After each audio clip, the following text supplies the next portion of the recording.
do you like this Creator Classic event with the social media golf celebs? That's Okay. what my question was. I had 4 options. Yes, it's very cool. It's modern. No, it's just unnecessary. I don't care about this. Don't care. And then I have an undecided in between category. Currently, 7% think it's very cool. 13% think, nah, this is just completely unnecessary. I don't like it. 20% are undecided. They're in between. Like, I don't know where I stand. And then 60% of the people just do not care about this. I don't care, they say. 60% is a pretty big number. Yeah, I mean, my feeling on where people and how people get their golf content is, first of all, I feel like if it floats your boat, why should I have a vote? Well, who cares? If you like it and you engage in it and you're entertained by it, that's great. Consume what you want, where you want, when you want, how you want. That's good. I think what I think is really interesting about it is, does the popularity of social media golf and these individuals, there's another one, Grant Horvath, that's very popular. If you look at the no laying up guys in terms of what they created and opening up the pathways of getting golf content in a different way. Now, I realize most of the people in this Creator Classic, I think it's safe to say, make their content based upon shots that they hit, et cetera. I don't know about, maybe Paige would be different in that regard in terms of, I don't want to define them for them. You know, they could define themselves. But I guess my feeling is on it is this, and the fact that the tour is clearly getting so invested in it, and they're getting so invested in it because there's big numbers following these individuals. Those numbers, by and large, are from a demographic that's 35 and under. Well, that's the demographic they want to reach for the future of the game, right? And I don't know. I guess I look at it and go, is this feeding a demand, a need in the marketplace that traditional golf, either competition or broadcasts or what have you, we're not meeting? And you get to know these individuals and whatever it is, whether it's trick shots or matches that they're involved in, whatever the reason is that they're engaging to you, is connecting with these huge numbers. And by and large, as I mentioned, the numbers tend to be of a younger demographic.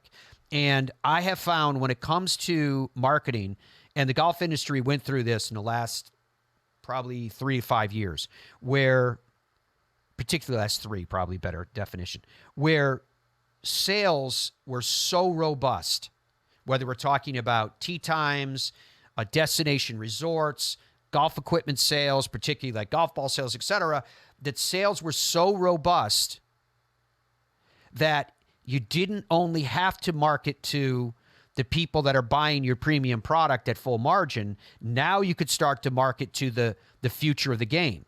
Because if you look at the demographic breakdown, golf is no different than any other major sales category. It's an 80-20, where 20% buy 80% of the full price, full margin product. And in golf, that 20% are the absolute slam-on demographic, which is late 40s and up. By comparison to the general population, substantial household income, generally highly educated, et cetera, all that go into that coveted demographic that we've heard about for years that golf solicits and golf nails. This is a different demographic. So when you're killing it from a sales standpoint, why not go after who will be your buyer in 5, 10, 20 years? Why not? And start to establish brand commitment, brand loyalty, et cetera. And that's the reason why I think that we see some bigger companies starting to align themselves with some of these people. What's interesting now is, as the economy, the golf economy, there are indications that it's slowing. And when that happens, you tend to see a shift in the marketplace in terms of message points and who they're talking to, because now they need to move product today. It isn't about what we're going to do tomorrow. It's about, well, no, we got product backing up. We got to make sure we clear this stuff. We got to make sure we book rooms. We got et cetera, et cetera. So I kind of see all of that coming together in this, and I look at it and go, well, you know what? If these so-called creators, again, I've always known them to be called influencers, right, for one reason or another. So if these influencer creators are attracting a fresh demographic and people are entertained by it, I don't know why there'd be a problem with that. I don't see why there'd be a problem with that. Obviously, people are with this event, they're also commercially engaging in it.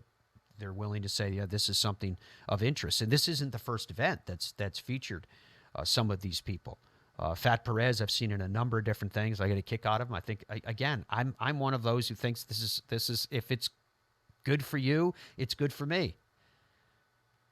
What are your thoughts with all this, Don? Given the fact that 60% in your survey have said that they don't care, which also makes me wonder if it's not a reflection of demographic. I think it's entirely demographic. I would probably, on my own survey, I would fall probably in the in-between category, I think. I think that this is an extremely complicated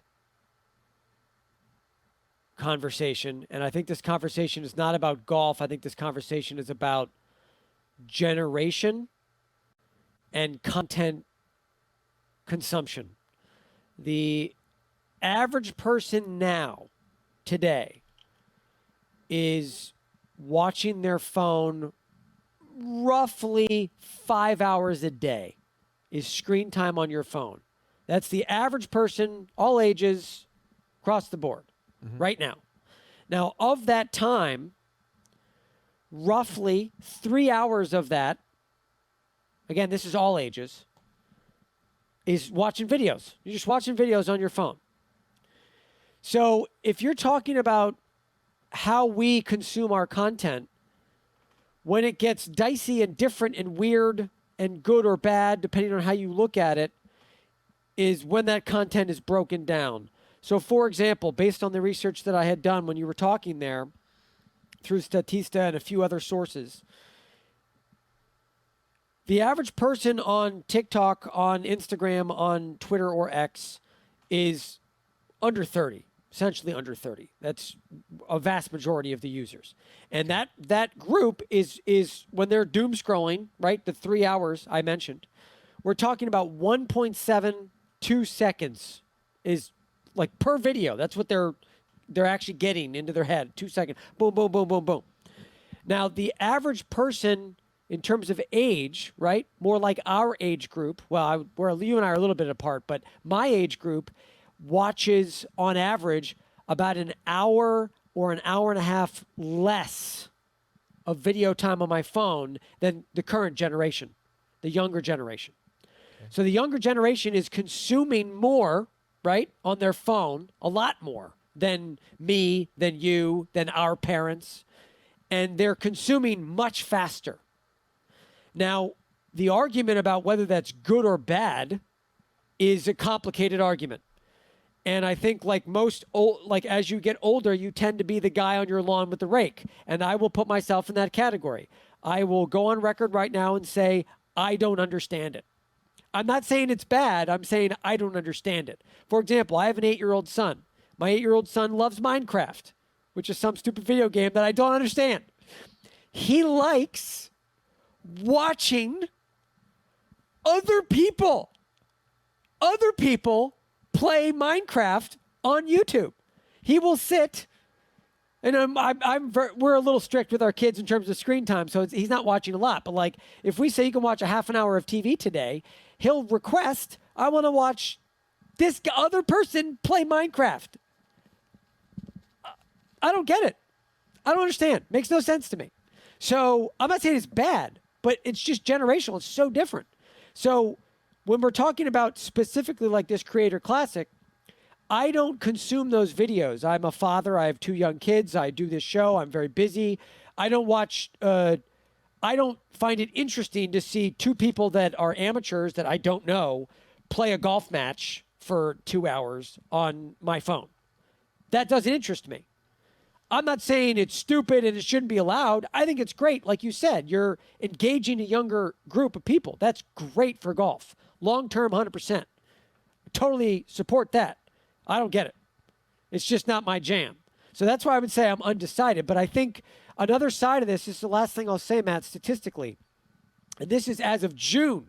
So this is very, very updated here.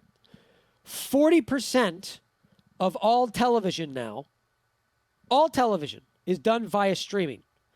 And I'm not talking about like cable TV.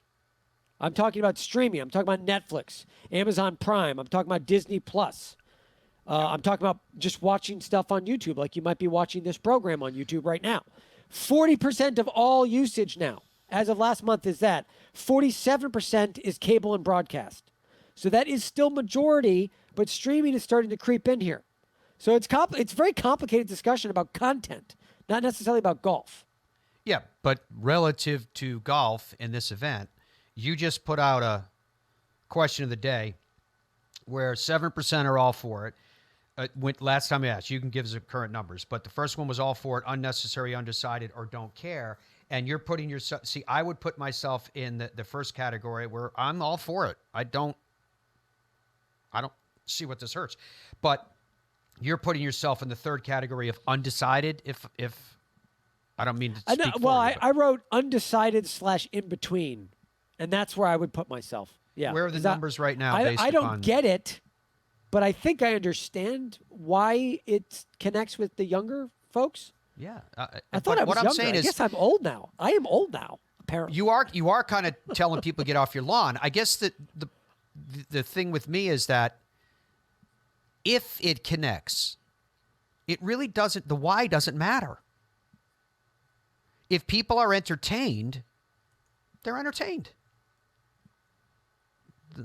Isn't that enough? So where's the voting right now? And then let me know what some of the comments you're getting in from people if you can. So it's 10% no, 10% yes, 25% in between, and 55% I don't care. So it's changed a little bit, but not a lot. Okay. So most people just don't care.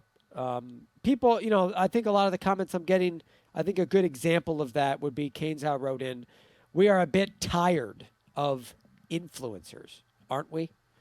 And that's a different, but again, nature to that.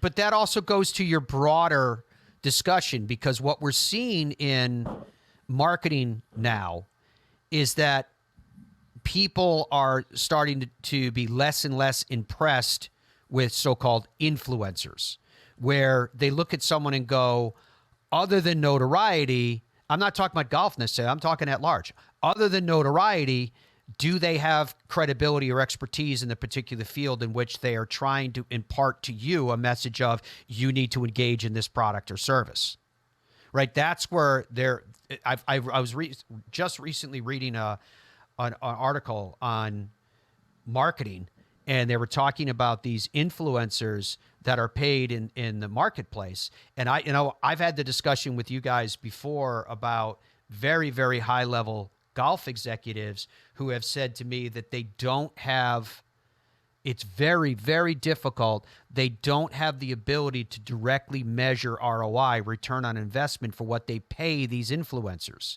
And I think the public at a certain point goes, yeah, if you are someone that's out there trying to make your living off of your personality or your looks or your ability in a particular area, again, I'm not talking about golf only, it's whatever area that you are a so-called influencer. If you are doing that, then it's clear why you accepting money from these different brands makes sense.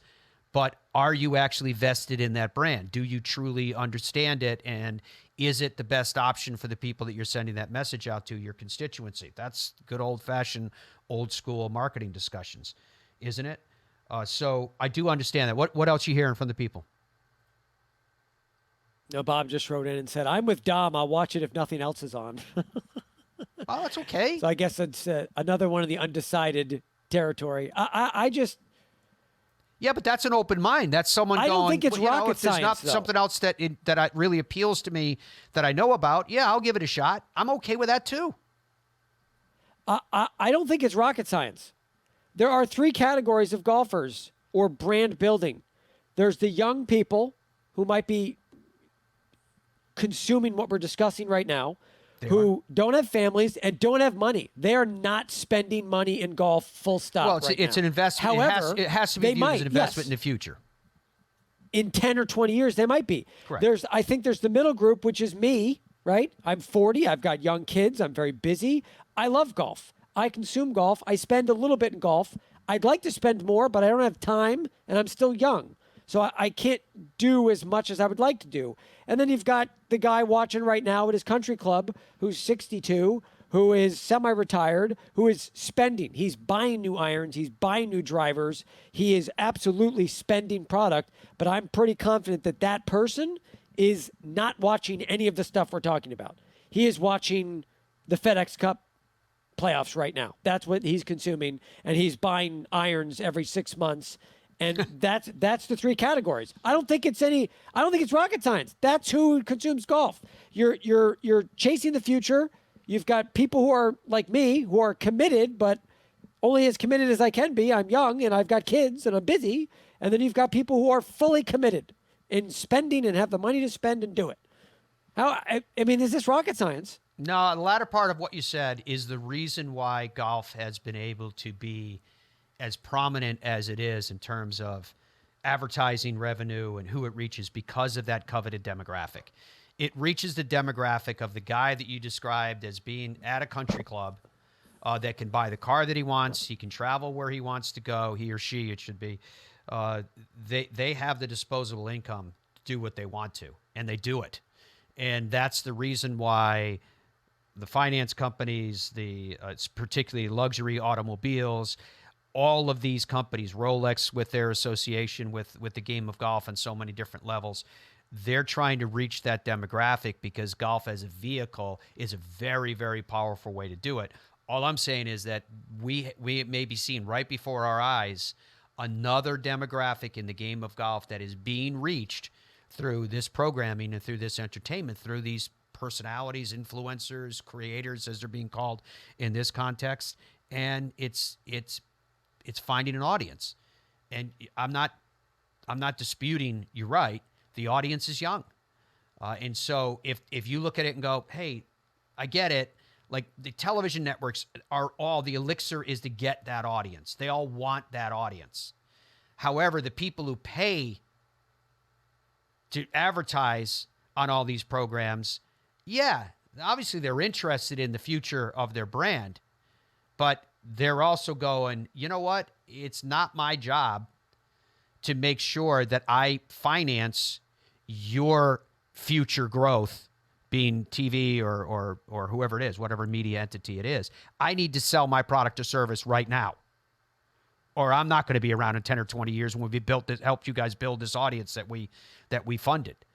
And so that's the balance. That's what they're going through. So if they find a way that this works on both sides, more power to it. For me, like I said, I'm in the first category. I'm in the all forward category. What are you guys in? Interesting conversation. Whether or not I'll watch the thing, again, now it comes down to what I think you said. Bob wrote in and said, if I'm free, if I'm around, if I'm not doing anything else, if it's on, I'm curious. Yeah, I am curious. Although when I see names on there from people that have competed and been members of the PGA Tour, I don't know how much of a competition it's going to be against the rest, in all fairness.